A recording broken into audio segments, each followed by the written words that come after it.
Good morning. Fusion solar technology సమర్పిస్తున్న business breakfast షోకి స్వాగతం. ఏషియన్ మార్కెట్స్ నిన్నటి నష్టాల నుంచి తేరుకునే ప్రయత్నం చేస్తున్నాయి ఈ మంగళవారం ఉదయం. సో చైనీస్ మార్కెట్ నిన్న 7% నష్టపోవడం మనం చూసాం. అక్కడ ట్రేడింగ్ హాల్ట్ చేశారు. సో సర్క్యూట్ బ్రేకర్ అప్లై చేశారు 7% నష్టం తర్వాత. In fact majority of the global మార్కెట్స్లో 10% నష్టం తర్వాత సర్క్యూట్ బ్రేకర్ అప్లై అవుతుంది. బట్ చైనాలో 7% నష్టానికి అక్కడ సర్క్యూట్ బ్రేకర్ పనిచేస్తుంది. సో అక్కడ నుంచి కొంత కూల్ ఆఫ్ అయ్యాయి చైనీస్ మార్కెట్స్. ఈ ఉదయం కూడా 3% నష్టంతో ప్రారంభమయ్యాయి, కానీ ఇప్పుడు కొద్దిగా ఆ నష్టాల నుంచి తేరుకొని పాజిటివ్ టెరిటరీలోకి వచ్చే ప్రయత్నం కూడా చేస్తున్నాయి. సో ప్రపంచంలో రెండవ అతిపెద్ద ఆర్థిక వ్యవస్థ చైనా మందగమనంలో ఉంది. అక్కడ ఆర్థిక వ్యవస్థ వరుసగా 10వ నెల కూడా మంత్లీ మ్యానుఫ్యాక్చరింగ్ డేటా ఏదైతే ఉంటుందో పిఎంఐ ఇండెక్స్ అంటారు. సో ఆ పిఎంఐ ఇండెక్స్ వరుసగా 10వ నెల క్షీణించింది. డిసెంబర్ పిఎంఐ నవంబర్ పిఎంఐ కంటే కూడా తక్కువగా వెలువడిందన్న వార్తతో బిగినైన అమ్మకాల ఒత్తిడి ఆ తర్వాత చైనీస్ కరెన్సీ యువాన్ డివాల్యూ చేయడంతో మరింతగా ముదిరింది.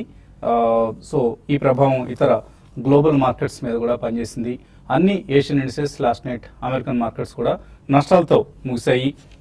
చైనా స్లోడౌన్తో పాటు వెస్ట్ ఏషియాలో అంటే పశ్చిమాసియా దేశాల మధ్య ప్రధానంగా సౌదీ అరేబియా, ఇరాన్ మధ్య ఉన్న టెన్షన్స్ కూడా కొంత నిన్న స్టాక్ మార్కెట్స్ మీద నెగిటివ్గా పనిచేశాయి. సో ఆ రెండు దేశాలు ఒకదాంతో ఒకటి డిప్లొమాటిక్ టైస్ను నిలిపివేసుకొని చాలా ఒక ఉద్రిక్త వాతావరణాన్ని క్రియేట్ చేస్తున్నాయి పశ్చిమాసియా ప్రాంతంలో. సో ఈ రెండు ప్రభావాలు గ్లోబల్ ఈక్విటీ మార్కెట్స్ మీద నిన్న కనిపించాయి. ఈ ఉదయం కూడా కొంత వీక్ ట్రెండే కనిపిస్తుంది. అయితే ఎస్ఎక్స్ నిఫ్టీ మాత్రం 7823 దగ్గర 21 పాయింట్ల లాభంతో కనిపిస్తుంది. సో ఒక పాజిటివ్ ఓపెనింగ్, మేబీ కొంత నిన్నటి లోస్ నుంచి రికవర్ అయ్యే అవకాశం కనిపిస్తుంది మార్కెట్స్. ఎందుకంటే నిన్న సెన్సెక్స్ 500 పాయింట్లకు పైగా, నిఫ్టీ 170 పాయింట్లకు పైగా నష్టంతో క్లోజ్ కావడం చూసాం. మనం ఆల్మోస్ట్ ఆగస్ట్ 2015 తర్వాత అటువంటి ప్యానిక్ వాతావరణం నిన్న కనిపించింది. దీనికి గ్లోబల్ టెన్షన్స్తో పాటు మన ఎకానమీకి సంబంధించి కూడా పిఎంఐ డేటా నెగిటివ్గా వచ్చింది. అక్టోబర్ 2013 తర్వాత మళ్ళీ నిన్న వెలువడిన డిసెంబర్ పిఎంఐ డేటా కొంత ఆందోళనకరంగా కనిపించింది. సో మన దగ్గర కూడా మ్యానుఫ్యాక్చరింగ్ డేటా నెగిటివ్గా రావటం నిన్న ఇండియన్ మార్కెట్స్ పతనంకి కొంత దోహదపడిందని చెప్పుకోవచ్చు. So mostly global cues and also local factors నిన్న మార్కెట్స్ మీద సెల్లింగ్ ప్రెషర్ రావడానికి కారణం. అయితే మిడ్ అండ్ స్మాల్ క్యాప్స్లో మాత్రం కొంత రెసిలియన్స్ కనిపించింది. అడ్వాన్స్ డిక్లైన్స్ రేషియో అంతా నెగిటివ్గా ఏం లేదు, 1:2 నిష్పత్తిలో కూడా అంతకంటే కూడా తక్కువే కనిపించింది advance declines ratio. And FIs behaviour చూస్తే 666 కోట్ల వర్త్ స్టాక్స్ను వాళ్ళు క్యాష్ మార్కెట్స్లో అమ్మారు. అలాగే డొమెస్టిక్ ఇన్స్టిట్యూషనల్ ఇన్వెస్టర్స్ కూడా నిన్న నెట్ సెల్లర్స్ 223 కోట్ల రూపాయల వర్త్ స్టాక్స్ను క్యాష్ మార్కెట్స్లో డొమెస్టిక్ ఇన్స్టిట్యూషనల్ ఇన్వెస్టర్స్ అమ్మేశారు. సో లాస్ట్ 4 ట్రేడింగ్ సెషన్స్లో డిఐఐస్ నుంచి కూడా కొంత సెల్లింగ్ ప్రెషర్ వస్తుంది. ఇది కొద్దిగా కన్సర్న్స్కి దారితీసే అంశం. But otherwise mid and small caps ఏదైతే రిటైల్ ఇన్వెస్టర్స్ ఎక్కువగా పార్టిసిపేట్ చేస్తారో ఆ సెగ్మెంట్ మాత్రం ఇంకా ఇప్పటికీ స్ట్రెంత్ కనపరుస్తుంది. ఎక్కువ భాగం స్టాక్స్ నిన్న లాభాల్లోనే క్లోజ్ కావడం చూసాం. అండ్ క్యాష్ వాల్యూమ్స్ పెరిగాయి. క్యాష్ వాల్యూమ్స్ పెరిగాయి అంటే దీనికి ప్రధాన కారణం రిటైల్ ఇన్వెస్టర్స్ పార్టిసిపేషన్ అని అర్థం చేసుకోవచ్చు. సో రిలయన్స్ ఇన్ఫ్రా లాంటి స్టాక్స్ నిన్న కూడా రెసిలియంట్గా స్ట్రాంగ్గా ట్రేడ్ కావడం చూసాం.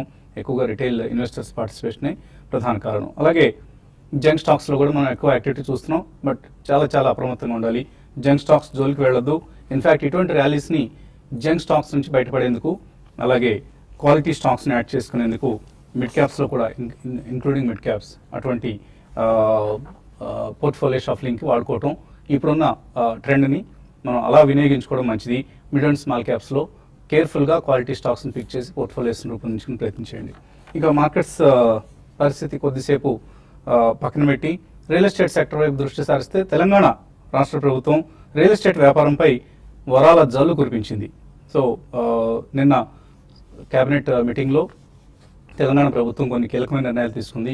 ఇక్కడ రియల్ ఎస్టేట్ సెక్టర్ ఏదైతే ఉందో కొద్దిగా మందగమనంతో సాగుతోంది. ప్రత్యేకించి హైదరాబాద్ రియల్ ఎస్టేట్ మార్కెట్. దీన్ని ఈ వాతావరణం నుంచి బయటపడేసి మార్కెట్ వేగం పుంజుకునేందుకు, కొద్దిగా మళ్ళీ ధరల వేగం మళ్ళీ ఇంప్రూవ్ అయ్యేందుకు మార్కెట్స్ రియల్ ఎస్టేట్ మార్కెట్ సంబంధించి రకరకాల నిర్ణయాలని కేబినెట్ తీసుకుంది. ఇందులో మల్టీ స్టోరీడ్ బిల్డింగ్ నిర్మాణాలపై ఇంపాక్ట్ ఫీజ్ స్లాబ్స్ని తగ్గించడం, అలాగే సైబరాబాద్ డెవలప్మెంట్ ప్రాంతంలో అడిషనల్గా చదరపు మీటర్కు 100 రూపాయలు వసూలు చేస్తున్న ఫీజుని రద్దు చేయడం, ఆన్లైన్ అప్రూవల్స్కు పచ్చ జెండా ఊపి 15 రోజుల లోపలనే నో అబ్జెక్షన్ సర్టిఫికేట్స్ లాంటివి ఇవ్వాలి అని అనడం, అలాగే గేటెడ్ కమ్యూనిటీ ప్రాజెక్ట్స్లో LIG EWS నిర్మాణాలకు సంబంధించి రిజర్వ్ చేయాల్సిన 3% కన్స్ట్రక్షన్ స్పేస్ని తగ్గించడం, ఆప్షన్ ఇవ్వటం వాళ్ళకి, బిల్డర్స్కి. అలాగే భవన నిర్మాణం జరుగుతున్నప్పుడు విధిస్తున్న వేకెంట్ ల్యాండ్ ట్యాక్స్ ఏదైతే ఉందో, అంటే ఎక్కువ కాలం వేకెంట్గా ల్యాండ్ ఉంటే దాని మీద ట్యాక్స్ విధించాను, ఆ ట్యాక్స్ని రద్దు చేయటం, ఇటువంటి రకరకాల నిర్ణయాలు తీసుకున్నారు. ఈ నిర్ణయాలన్నీ కన్జ్యూమర్స్కి ఎలా బెనిఫిషియల్? మనం ఇవన్నీ కూడా బిల్డర్స్ సంబంధించిన అంశాలు, మనకి అర్థమైనా అర్థం కాకపోయినా నష్టం లేదు, కానీ కన్జ్యూమర్కి ఏంటి బెనిఫిట్ దీనివల్ల? ఈ అంశంపై మాట్లాడేందుకు మనతో టెలిఫోన్ లైన్లో క్రెడాయ్ నేషనల్ ప్రెసిడెంట్, మాజీ అధ్యక్షులు శ్రీ సి శేఖర్ రెడ్డి టెలిఫోన్ లైన్లో సిద్ధంగా ఉన్నారు. సో ఆయనతో మాట్లాడి మరిన్ని వివరాలు తెలుసుకునే ప్రయత్నం చేద్దాం. సో శేఖర్ రెడ్డి గారు, good morning. Good morning Vasanth గారు. సో రకరకాల నిర్ణయాలని రియల్ ఎస్టేట్ సెక్టర్ సంబంధించి తెలంగాణ స్టేట్ క్యాబినెట్ తీసుకుంది నిన్న. సో ఆ నిర్ణయాల ప్రభావం కన్స్యూమర్ మీద ఏ విధంగా ఉండబోతుంది? అంటే మీరు అడిగిన డిమాండ్స్ అన్నిటినీ గవర్నమెంట్ ఒప్పుకుందా? అలాగే నాలా లాంటి పన్ను విధింపుల్ని రద్దు చేసినట్లుగా ఎక్కడ కనపడలేదు. సో ఏం జరిగింది అసలు? ఫస్ట్ ఆఫ్ ఆల్ మీరు అన్నట్టు ఇవి మేజర్ వరాలండి, ఈ రియల్ ఎస్టేట్ లాంగ్ పెండింగ్ వరాలని చెప్పొచ్చు. కాకపోతే ఇలా ఈ అన్ని కూడా ఏవి ఇచ్చినా కానీ కూడా అల్టిమేట్ గా కన్స్యూమర్ కి పాస్ ఆన్ అవుతాయి. ఇప్పుడు మాకు బేసికల్ గా గవర్నమెంట్ కేసీఆర్ గారు కాన్సన్ట్రేట్ చేసినట్టు is of doing business, how to reduce our time తొందరగా తగ్గించగలిగితే మా ఇంట్రెస్ట్ బర్డన్ కానీ అదర్ బర్డన్ కానీ తగ్గితే we can pass on to the consumer. Second is of doing, కొద్దిగా హార్డ్షిప్ ఉండే రూల్స్, కొద్దిగా హార్డ్షిప్ ఉండే, కొన్ని బాటిల్ ఇండెక్స్ ఉండే, కొన్ని అంబిగిటీ ఉన్నాయి, వాటి అన్ని కూడా క్లారిఫికేషన్ ఇచ్చారు, చాలా వరకు మేజర్ క్లారిఫికేషన్ ఇచ్చారు. రెండోది ఏంటంటే rationalization of taxation taken big place now ఈ యొక్క ఫస్ట్ రిఫార్మ్స్ లో. దాంట్లో కొంత డబుల్ టాక్సేషన్ ఉన్నాయని కూడా మీరు కొన్ని చెప్పారు, డబుల్ టాక్సేషన్ కూడా అవాయిడ్ చేశారు. కొంత ట్యాక్సెస్ తగ్గించడం కూడా జరిగింది ఎక్కడెక్కడ అవసరమో. బేసికల్ గా to Boost the major investment in the real estate sector ఈ రిఫార్మ్స్ తీసుకురావడం జరిగింది. More and more projects will come in. మన ఇంటర్నేషనల్ ఫండింగ్ రావచ్చు, నేషనల్ లెవెల్ ఫండింగ్ రావచ్చు, లోకల్ డెవలప్మెంట్ కూడా పెద్ద ప్రాజెక్ట్స్ టేకప్ చేయడానికి ఆస్కారం ఉంది. ప్రైజెస్ కూడా రాబో కాలంలో కొత్త ప్రాజెక్టులు కూడా ప్రైజెస్ కూడా కొంతవరకు తగ్గడానికి అవకాశం ఉంది. Because of all these reforms and time saving లో డెఫినెట్ గా ప్రైజెస్ తగ్గుతాయి. గవర్నమెంట్ ట్యాక్సెస్ కూడా మల్టిప్లై అవడానికి అవకాశం ఉంది. మేజర్ గా ఎంప్లాయ్మెంట్ క్రియేషన్ కు ఇది డెఫినెట్ గా ఇది దారి చూపిస్తుంది పాలసీ. అంటే శేఖర్ రెడ్డి గారు, మీరు అడిగిన వాటిలో ప్రధానమైన డిమాండ్ మరొకటి ఉండింది, నాలా ట్యాక్స్ ని. నాలా ట్యాక్స్ సీఎం గారు మాకు లాస్ట్ టైం క్రెడాయ్ ప్రాపర్టీ షోకి వచ్చినప్పుడు 100% నాలా ట్యాక్స్ సేవ్ చేస్తామన్నారు. సో అది మేము నిన్న పేపర్లు చూసింది ఏంటంటే దాన్ని చాలా కన్సిడరబుల్ గా రిడక్షన్ చేసినారని విన్నాను తప్పితే ఇంతవరకు అఫీషియల్ గా మేము చూడలేదు. సో డెఫినెట్ గా we are confident that it will be totally waived off. ఎందుకంటే సీఎం గారు ప్రామిస్ చేశారు కాబట్టి. ఇంకా మాకు ఒకటి ఏంటంటే వ్యాట్ విషయంలో కూడా కొంత క్లారిఫికేషన్ అవసరం ఉండే. తర్వాత ఈ డెవలప్మెంట్ అగ్రిమెంట్ కమ్ జీపీఎస్ మీద కూడా పూర్తిగా తీసేయమని అడుగుతున్నారా మీరు? మేము వ్యాట్ తీసేయమని లేదండి. వ్యాట్ ఏంటంటే ఇష్యూ ఏంటంటే డిపార్ట్మెంట్ లో కింద ఉన్న వాళ్ళకు, ఎక్కడైతే ఎగ్జిక్యూటివ్ లెవెల్ లో ఉన్న వరకు ఆ వ్యాట్ అర్థం కాకుండా దాన్ని మదర్ అగ్రిమెంట్ మీద ఒక 50 lakhs మనం మదర్ అగ్రిమెంట్ చేసుకుంటే ఒక ఫ్లాట్ అమ్మడానికి దాని మీద 1.5% మేము పే చేస్తే మాకు ఇంకా ఫర్దర్ గా ఏం ఆబ్లిగేషన్ లేదు. కాకపోతే మేము కొన్ని రీజన్స్ వల్ల కన్స్యూమర్ కి ఎర్లీగా రిజిస్ట్రేషన్ చేసినప్పుడు, part of the consideration registration చేసినప్పుడు బ్యాలెన్స్ అమౌంట్ కి ఎక్కువ వ్యాట్ అడుగుతున్నారు. అది కరెక్ట్ కాదని ఈ మధ్య కాలంలో హైకోర్టు జడ్జిమెంట్ చూడడం జరిగింది. ఆ హైకోర్టు జడ్జిమెంట్ ని ఇంప్లిమెంట్ చేయమని మేము రిక్వెస్ట్ చేస్తాం స్టేట్ గవర్నమెంట్. వ్యాట్ మొత్తం తీసేమని అడగలేదు. ఇక్కడ గవర్నమెంట్ కి వచ్చే నష్టం ఏం లేదు. Only thing is ambiguity create చేసి పెట్టినారు గవర్నమెంట్ డిపార్ట్మెంట్ లో. That is not the actual intention of the act. Okay. So మొత్తం చాలా వరాలు ఇన్ఫాక్ట్ స్టేట్ క్యాబినెట్ మీకు ఇవ్వడం జరిగింది రియల్ ఎస్టేట్ బిజినెస్ సంబంధించి. ఇక్కడ నుంచి అయినా మనం హైదరాబాద్ మార్కెట్ బాగా వేగంగా పరుగులు తీస్తుంది, రియల్ ఎస్టేట్ ఇన్వెస్ట్మెంట్స్ మీద చక్కటి రిటర్న్స్ వస్తాయని ఆశించవచ్చా? డెఫినెట్ గా ఇప్పుడు దేశంలో ఏ రాష్ట్రము చేయని విధంగా మన కేసీఆర్ గారు లాస్ట్ 1 year నుంచి lot of exercise, he got many meetings with all the stakeholders and he is giving top priority. Our Honorable Chief Minister garu KCR గారు giving top priority to real estate sector. ఎందుకంటే అన్ని రంగాలు కూడా దీనికి link అయినా. Even అక్కడ TS I pass కూడా చేసినా కానీ అల్టిమేట్ గా టీఎస్ ఐ పాస్ లో కూడా వాళ్ళకి ఇండస్ట్రీస్ కూడా బిల్డింగ్ పర్మిషన్స్ ఇవ్వాలి. వాళ్ళకు కూడా ఇవన్నీ వర్తిస్తాయి. ఇవి ఇచ్చిన ఇన్సెంటివ్స్ అంటే మోస్ట్ ఆఫ్ ఇన్సెంటివ్స్ వాళ్ళకు కూడా ఇండస్ట్రీస్ లో వర్తిస్తాయి, ఆల్ సెక్టర్స్ లో వర్తిస్తాయి. ఈ entire credit goes to our KCR గారు. డెఫినెట్ గా ఇండస్ట్రీ పుంజుకుంటుంది. 3-4 టైమ్స్ టర్న్ ఓవర్ పెరగడానికి అవకాశం ఉంది. ట్యాక్స్ రెవెన్యూ కూడా పెరుగుతుందండి, చాలా రెవెన్యూ పెరుగుతుంది రిఫార్మ్స్ వల్ల. And as for I'm concern this is only phase 1 of reforms అనుకుంటున్నాను. ఇంకా చాలా రిఫార్మ్స్ రాబోతున్నాయి. ఎందుకంటే మార్కెట్ డైనమిక్స్ అనుగుణంగా ఈ సీఎం గారు డెఫినెట్ గా రిఫార్మ్స్ చేస్తారు. ఎందుకంటే వారే చెప్పారు గ్రీన్ ఫీల్డ్ సస్టైనబుల్ సిటీస్ రావాలా, ఇక్కడ రింగ్ రోడ్ మీద రావాలన్నారు. దాన్ని నిర్దేశించి కూడా ఇప్పుడు రింగ్ రోడ్ మీద కూడా స్పెషల్ ఇంపాక్ట్ కూడా 50% తగ్గించారు. ఎందుకంటే ఇప్పుడు చాలా డెవలప్మెంట్ లేదు అక్కడ. సో డెవలప్మెంట్ పుంజుకోవడానికి గ్రీన్ ఫీల్డ్ సిటీస్ రావడానికి కూడా ఓవరాల్ మీద కూడా ఈవెన్ వారు మాకు అందరికి కూడా ప్రైవేట్ డెవలపర్స్ అడ్వైజ్ చేశారు, మీరు కన్సార్టియం లాగా ఫామ్ అయ్యేసి ఒక 2-3 వేల ఎకరాల భూమి మీరు సమీకరించుకొని రండి, నేను ఇంటర్నల్ ఇన్ఫ్రాస్ట్రక్చర్ అంతా మీకు చేసి పెడతాను, ఇన్సెంటివ్స్ ఇస్తాను, గ్రీన్ ఫీల్డ్ సిటీస్ చేయండి. నేను when I visited other countries, foreign countries visit చేసినప్పుడు అక్కడ ఈ విధంగా చేస్తున్నారు. ఈ విధంగా చేస్తే వర్క్ టు వర్క్ ఉంటుంది. అక్కడే మనకు ఐటీ రావచ్చు, ఐటీ సర్వీసెస్ రావచ్చు, నాన్ పొల్యూటింగ్ ఇండస్ట్రీస్, రెసిడెన్షియల్ ఒక టౌన్షిప్ లాగా రావడం వల్ల ఫైనల్ గా సెక్రటరీ గారు చెప్పండి, ఇప్పుడు అనౌన్స్ చేసిన ఈ వరాలు అన్నిటి వలన హైదరాబాద్ లో రియల్ ఎస్టేట్ ప్రైసెస్ ఎంతవరకు తగ్గే అవకాశం ఉంది? అంటే మనము ఇది ఎట్లంటే ఈ ఇన్సెంటివ్స్ మల్టీ స్టోరీ కొన్ని ఉన్నాయి, నాన్ మల్టీ స్టోరీ కొన్ని ఉన్నాయి, లేఅవుట్స్ కొన్ని ఉన్నాయి, డిపెండింగ్ ఆన్ ఏరియా. సైబరాబాద్ లో కొంత తగ్గించారు, అది డబుల్ టాక్సేషన్ తీసేసారు, అది అంబిగ్యూటీ ఉంటే. అంటే మనం క్వాంటిఫై చేయడము ఇంత అని చేయడానికి ఇప్పుడు యాజ్ ఆన్ టుడే కష్టమే. Over period of time we can quantify multi స్టోర్లు ఎంత తగ్గుతుంది, నాన్ మల్టీ స్టోర్లు ఎంత తగ్గుతుంది, ఏరియాలు ఎంత తగ్గుతుంది. 5 to 10% ఎక్స్పెక్ట్ చేయొచ్చా మల్టీ స్టోరీ? మినిమం 5% తగ్గుతుంది. Minimum 5% will come down. Not only taxes వల్ల కాదు, మాకు ఈజ్ ఆఫ్ డూయింగ్ బిజినెస్ వల్ల కూడా మాకు కొంత ఆన్లైన్ బిల్డింగ్ పర్మిషన్ ఇంప్లిమెంట్ చేస్తామంటారు. డెఫినెట్ గా మా ల్యాండ్ ఇన్వెస్ట్మెంట్ మీద మా ఇంట్రెస్ట్ పడి తగ్గుతుంది కదా. So how fast they are going to do ఇది ఆన్లైన్ బిల్డింగ్ పర్మిషన్ చేస్తారు. Online building permission only building permission online తీసుకొని పర్మిషన్ మాన్యువల్ ఇస్తారు, ఆఫ్టర్ 1 month తర్వాత 2 months తర్వాత ఇస్తారా అనేది క్లారిటీ లేదు. స్టేట్ గవర్నమెంట్ కూడా క్లారిటీ లేదు. So if they are doing online like just like credit card లాగా ఆన్లైన్ మాకు బిల్డింగ్ పర్మిషన్ ఇవ్వగలిగితే 5 to 10% మినిమం తగ్గడానికి అవకాశం ఉంది. ఓకే అండి, థ్యాంక్ యూ శేఖర్ రెడ్డి గారు. సో రకరకాల వరాలను తెలంగాణ రాష్ట్ర ప్రభుత్వం రియల్ ఎస్టేట్ సెక్టర్ సంబంధించి ప్రకటించింది. వీటన్నింటి ప్రభావంతో కొంత రియల్ ఎస్టేట్ ధరలు తగ్గే అవకాశం ఉందని శేఖర్ రెడ్డి క్రెడాయి మాజీ జాతీయ అధ్యక్షులు చెప్తున్నారు. సో లెట్స్ హోప్ దట్ 5-6 సంవత్సరాలుగా హైదరాబాద్లో రియల్ ఎస్టేట్ మార్కెట్ స్తబ్దంగా ఉంది. ఇక్కడ నుంచి వేగం పుంజుకుంటుంది, ఇక్కడ నుంచి డిమాండ్ పెరుగుతుంది, కొద్దిగా రేట్స్ కూడా తగ్గే అవకాశం ఉంది. కాబట్టి డిమాండ్లో చెప్పుకోదగిన మార్పు వస్తుందని ఆశిద్దాం. హైదరాబాద్లో రియల్ ఎస్టేట్ ఇన్వెస్ట్మెంట్స్ చేయడానికి ఇదే సరైన సమయం. So go for some flat are plot in Hyderabad. ఎందుకంటే మిగతా నగరాల్లో మనకి సపోజ్ విజయవాడ కావచ్చు, లేదా గుంటూరు కావచ్చు, లేదా వైజాగ్ కావచ్చు, అటువంటి ప్రాంతాల్లో మనకు అందుబాటులో లేకుండా పోయే ఎస్పెషల్లీ మిడిల్ క్లాస్కి హైదరాబాద్ ఈ still the best investment so far as real estate is concern. ఇక ఇన్వెస్టర్స్ నుంచి కాల్స్, అలాగే మన అనలిస్ట్ అభిప్రాయాలు తెలుసుకునే ముందు కాసేపు ప్రకటనలు.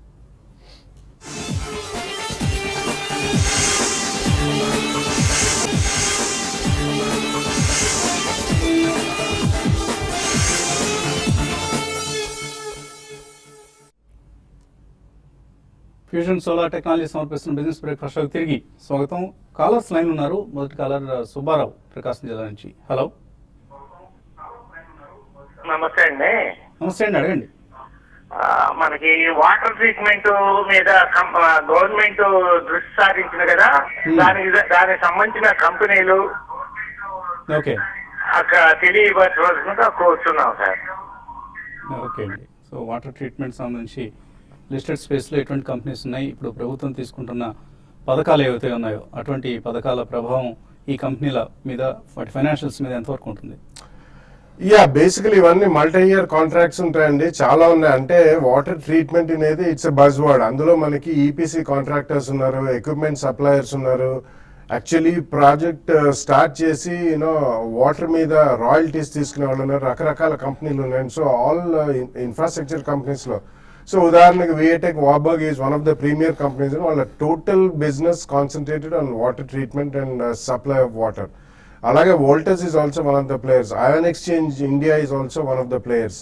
So Chembond chemicals and lot of speciality and fine chemical companies కూడా ఈ కెమికల్స్ కలిపే దాంట్లో కూడా ఉన్నారండి. So it's a huge sector అండి. సో ఇప్పుడు నేమ్ చేసిన 2 or 3 companies they are basically into complete turnkey solutions లో ఉన్నారు.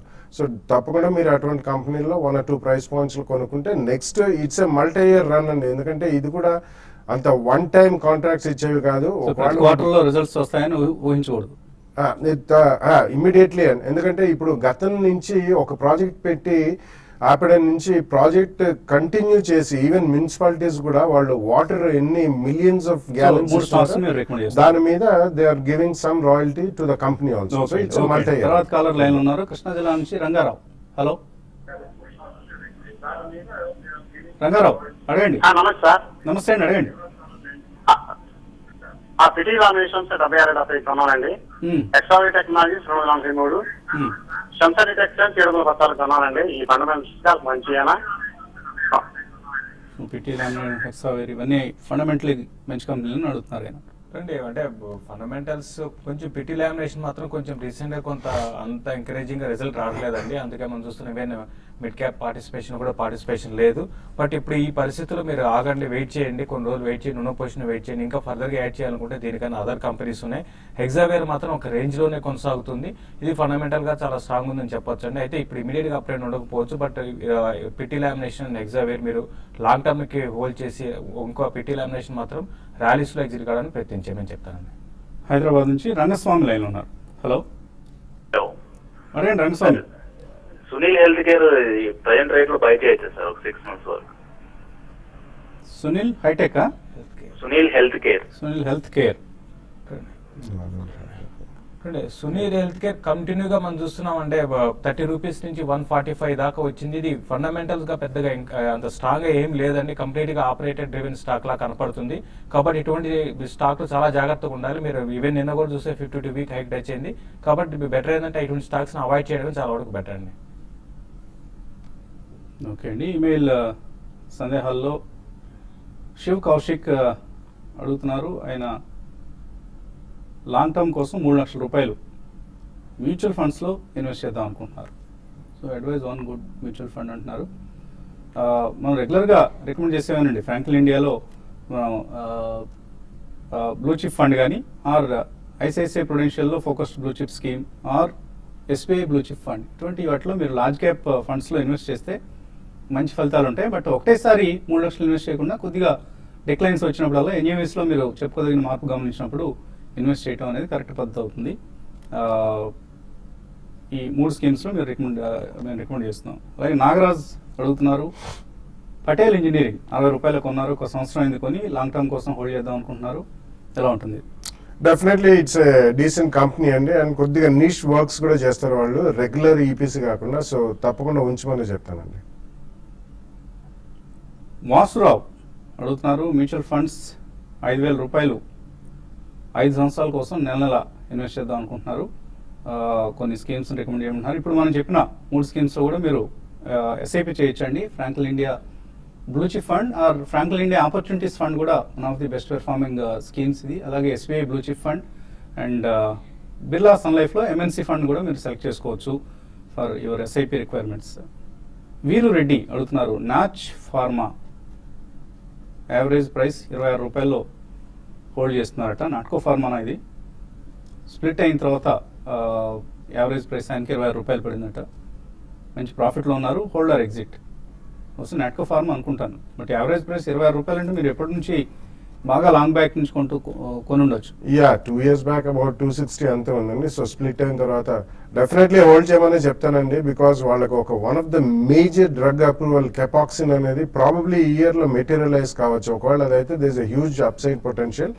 బేస్ బిజినెస్ మీద స్లైట్లీ ఓవర్ ప్రైస్ అయినా కానీ ఇందులో ఎక్కువ రియాక్షన్ ఉండే అవకాశం లేదు. సో కంటిన్యూ టు హోల్డ్ అండి. ప్రవీణ్ కుమార్ ఈటీఐ మాస్టర్ షేర్లో ఇన్వెస్ట్ చేస్తూ వస్తున్నారట. 1000 rupees per month. Reliance small cap fund 2 yearsగా ఇన్వెస్ట్ చేస్తూ వస్తున్నారు. అలాగే DSP Black Rock micro cap ఫండ్లో ఇప్పుడు 20,000 రూపాయలు ఇన్వెస్ట్ చేద్దాం అనుకుంటున్నారు యూటీఐ స్కీమ్ నుంచి. మంచి ఆలోచన అండి. మీరు UTI master share is an average performer. So అందులోంచి డెఫినెట్గా బయటకు వచ్చేయండి. బయటకు వచ్చేసి మీరు DSP Black Rock or even BNP పరివాలో ఉన్న మిడ్ క్యాప్ ఆపర్చునిటీస్ ఫండ్ కూడా it's doing well. It's one of the మనం లాస్ట్ ఫ్యూ ఇయర్స్గా మన పెర్ఫార్మెన్స్ కానీ ఒకసారి చూస్తే ఈ స్కీమ్ కూడా బాగా పెర్ఫామ్ చేస్తుంది. ఇవాళ ఎకనామిక్ టైమ్స్లో కూడా ఇవాళ దీన్ని రికమెండ్ చేయడం జరిగింది. BNP Paribas mid cap fund last 3 years average annualise return 33% return రావడం జరిగింది. అలాగే 5 years చూస్తే కూడా annualise return 23%. One of the best performance BNP Paribas mid cap opportunities fund. అందులో కూడా మీరు కొద్దిగా రిస్క్ ఉన్నప్పటికీ కూడా ఎందుకంటే ఇప్పుడు రాబోయేదంతా కూడా mid and small cap season అంటున్నారు కాబట్టి next 1 to 2 years definitely best returns వస్తాయి ఇటువంటి స్కీమ్స్లో. వెంకట్రావు అడుగుతున్నారు, విమ్టా ల్యాబ్స్, ఇండియా సిమెంట్స్ ఈ రేట్లో లాంగ్ టర్మ్ కోసం తీసుకోవచ్చా? I think India cements on declines definitely తీసుకోవచ్చండి. విమ్టా ల్యాబ్స్ కూడా అంటే అది CRO, it's the only listed CRO అండి. ఇప్పుడు Syngene is the only competitor. So మీరు ఇమీడియట్లీ కాకుండా ఈ quarter results and 1 or 2 quarters చూసిన తర్వాత తీసుకోవచ్చు. బట్ ఒక 15 to 20% ప్రైస్ కరెక్షన్ లో తీసుకోండి. India cements with 10-12% correction 2 price points లో కొనొచ్చు. సురేష్ ఏజ్ 42 సంవత్సరాలు. ఆయన వాళ్ళ పిల్లల కోసం పాప వయస్సు 2 సంవత్సరాలు ఇన్వెస్ట్ చేద్దాం అనుకుంటున్నారు. డెఫినెట్లీ మనం రొటీన్గా చెప్తున్న స్కీమ్ అండి హెచ్డిఎఫ్సి చిల్డ్రన్ గిఫ్ట్ ప్లాన్. ఇందులో మీరు ఇన్వెస్ట్ చేయండి. బ్యాలెన్స్డ్ స్కీమ్ లాంటిది ఇది, బ్యాలెన్స్డ్ ఫండ్ లాంటిది, మ్యూచువల్ ఫండ్ స్కీమ్ ఇది. పేరెంట్కి ఇందులో ఇన్సూరెన్స్ సదుపాయం కూడా ఉంటుంది. ఆ సదుపాయాన్ని వినియోగించుకుంటూ ఇన్వెస్ట్ చేస్తే మీ పిల్లలకి మంచి ఇన్వెస్ట్మెంట్ ప్లాన్ అవుతుంది. బట్ డోంట్ గో ఫర్, మీరు అడిగారు ఎస్బీఐ లైఫ్లో స్మార్ట్ వెల్త్ బిల్డర్ ప్లాన్ కోసం ఇన్వెస్ట్ చేయడానికి సిద్ధంగా ఉన్నట్లు, బట్ దాన్ని అవాయిడ్ చేయండి. అవాయిడ్ చేసి మ్యూచువల్ ఫండ్ స్కీమ్స్లో ఇన్వెస్ట్ చేస్తే బెటర్ రిటర్న్స్ ఉంటాయి. ఇది ఇవాళ ఫ్యూజన్ సోలార్ టెక్నాలజీ సమర్పించిన బిజినెస్ బ్రేక్ఫాస్ట్. మధ్యాహ్నం స్మార్ట్ ఇన్వెస్ట్లో మళ్ళీ కలుద్దాం.